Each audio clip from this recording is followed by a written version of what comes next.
Maybe it has been 9 days, maybe less. But since the birth, every single cry has echoed off the wooden walls of the longhouse like a countdown to judgment. Thorstein stands by the hearth. He is a Viking, a farmer, a father. But right now, he is a judge. By the old laws of our people, he holds the power of life and death over the child crying in the corner. This isn't a story about monsters from the sea. It is the saga of a family about to be torn apart by law, starvation, and the silence that follows a father's fatal choice. We picture dragon-headed longships slicing through the waves and heroic warriors carving out legacies in steel. But behind that image of strength lies a darker, more desperate reality. A reality where a father's word could be a death sentence for his own newborn. And this wasn't considered murder. In the pagan Norse world, it was a recognized and terrifyingly legal right. A practice known as útburðr, or carrying out, the exposure of an infant. Before a child had a name, before it was formally accepted into the clan, its very existence was conditional. Following the birth, the newborn was placed on the packed earth floor of the longhouse. It lies there now, untouched. This is the first test. Thorstein approaches. The room goes quiet. He reaches down with hands calloused from the axe and the plow. He lifts the child, holding it up to the firelight. This isn't a moment of tender affection. It is one of grim assessment. He is judging its proportions, its vigor, its right to exist. If he deems the child worthy, he will perform the ritual sprinkling water on its forehead and giving it a name. At that moment, the child officially becomes a person under the law, integrated into the family with all the rights that come with it. But if Thorstein places the child back on the floor, if he turns his back and walks away, the fate is sealed. The child is considered euborn, or, uncarried, a non-person. At this point, the father's decision to expose the infant is not a crime. His authority is absolute. He is responsible for the welfare and honor of his entire family. And that responsibility gives him the power to make a decision that seems monstrous to us, but is seen here as a grim necessity. But what could possibly drive a man to condemn his own flesh and blood? To understand Thorstein's hesitation, you must look outside the heavy wooden door. The Viking Age is not for the faint of heart. The image of the wealthy raider with chests overflowing with silver is a dream very few ever attain. For Thorstein, and for most, life is a relentless struggle against the elements. Imagine a long, brutal winter in Norway. The days are short, the darkness is oppressive, and the cold seeps into the very bones of the longhouse. The last harvest was poor. The stores of dried fish and salted meat are dwindling way too fast. The livestock are thin, their ribs showing through their fur. The whole community is on the edge of famine. In this reality, a newborn's cry isn't just the sound of new life. It is the sound of another mouth to feed, another body that needs warmth and resources that are already stretched to their breaking point. This is the first and most common reason for the choice Thorstein is weighing: sheer, desperate poverty. The old sagas tell us this. In the Gunnlaug saga, a wealthy man named Thorstein has a dream that his unborn daughter will bring misfortune, so he commands his wife to expose the child. His wife is horrified. She argues that such an act is shameful for a man of his wealth. But for a family teetering on the brink of starvation, the logic is different. The choice isn't between one life and the family's comfort. It is between one life and the survival of all. Thorstein looks closer at the infant in his arms. He is checking for physical condition. In a world without medicine, a child born with a visible deformity or a clear weakness is seen as having little chance. They might never pull a plow or hold a shield. They would be a permanent drain on the family's survival. It is a brutal form of pragmatism, born not of malice, but of an unsentimental view of life. But perhaps the most chilling calculation going through his mind is simply gender. Across the Viking world, there is a recurring pattern, a preference for sons. A son is an investment. He inherits the land. He defends the name. He adds to the wealth. But a daughter?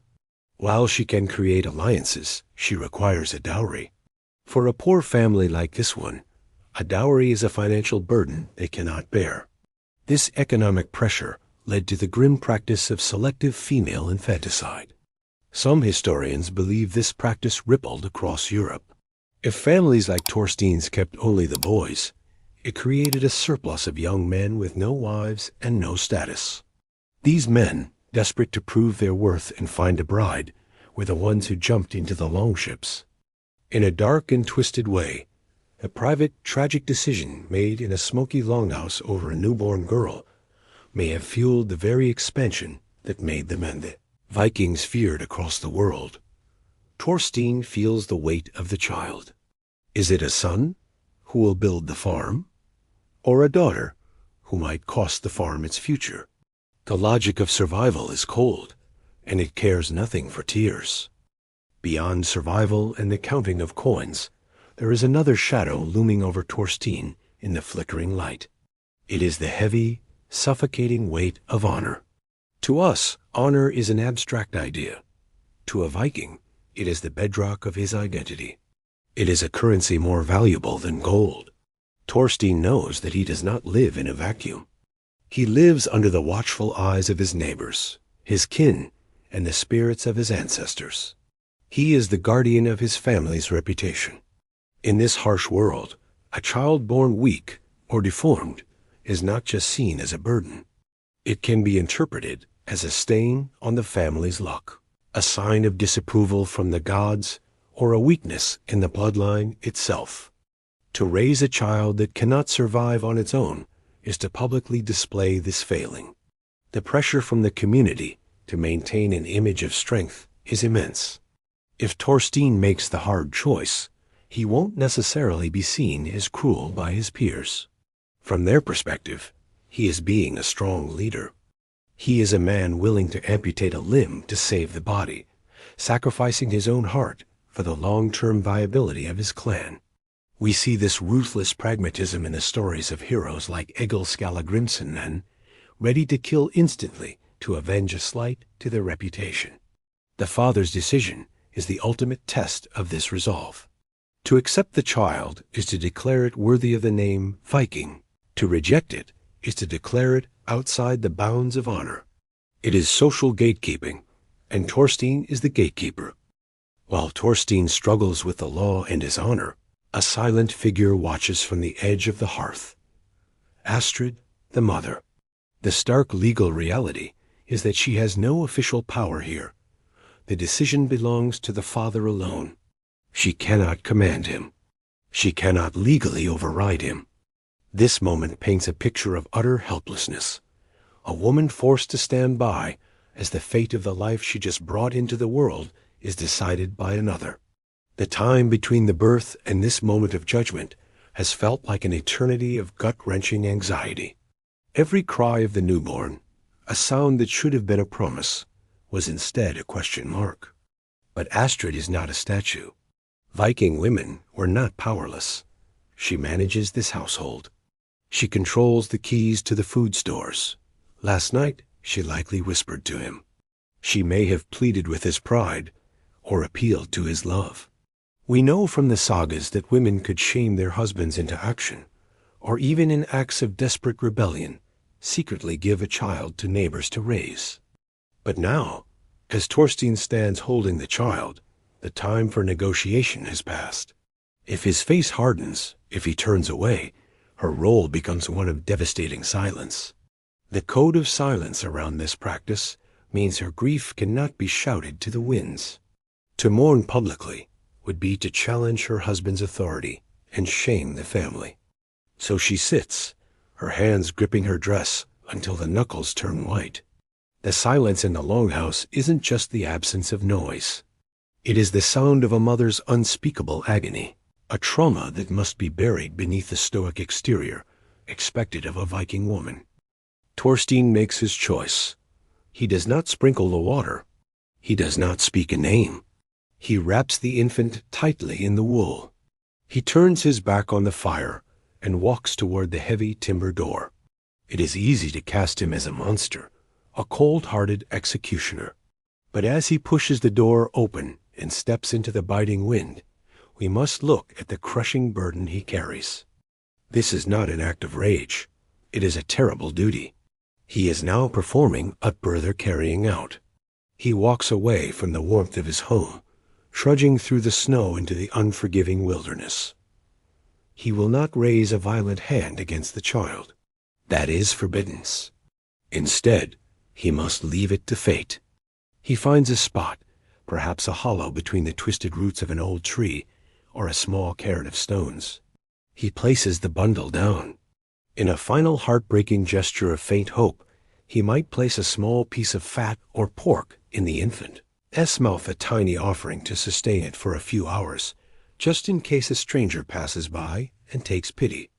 What goes through his mind during that lonely walk back to the house? Does he hear the wind, or does he only hear the silence of the bundle he left behind?